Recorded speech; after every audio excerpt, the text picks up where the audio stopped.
Film নিয়ে ব্যস্ত,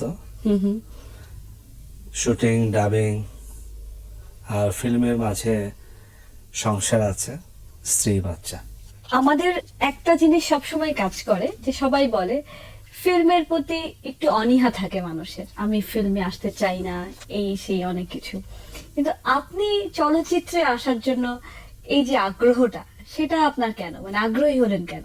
ছোটবেলা থেকে ইচ্ছে ছিল যে আমি ফিল্মে অভিনয় করব। কারোর ইচ্ছে থাকে ডাক্তার, কারোর ইঞ্জিনিয়ার। তো আমার মা বাবার স্বপ্ন ছিল যে আমি হয়তো ডাক্তার হব বা ইঞ্জিনিয়ার হব। সে স্বপ্ন হয়তো সার্থক হয়নি, কিন্তু আমার বাবা মা কিন্তু সার্থক, আমি একজন চলচ্চিত্র অভিনেতা হয়েছি, এটা আমার মনে হয়েছে পরবর্তীতে। তো ফিল্মে আসার জন্য ছোটবেলা থেকে একটা ঝোঁক ছিল আমার। আমি সবসময় রাজ্জাক ভাইয়ের ছবি বেশি দেখতাম ছোটবেলা। সেই সব ছবি দেখে আস্তে আস্তে একটা আগ্রহ সৃষ্টি হলো।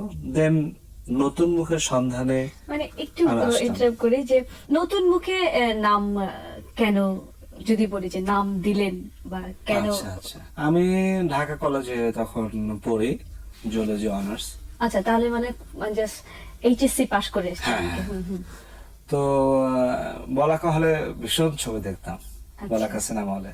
যে মাঝখানে একটু প্রশ্ন করি, আপনার প্রথম দেখা ফিল্মের নাম কি? আমার প্রথম দেখা ছবির নাম আগন্তুক, অবসমন, এসব ছবি। আচ্ছা আচ্ছা, ওকে, হ্যাঁ।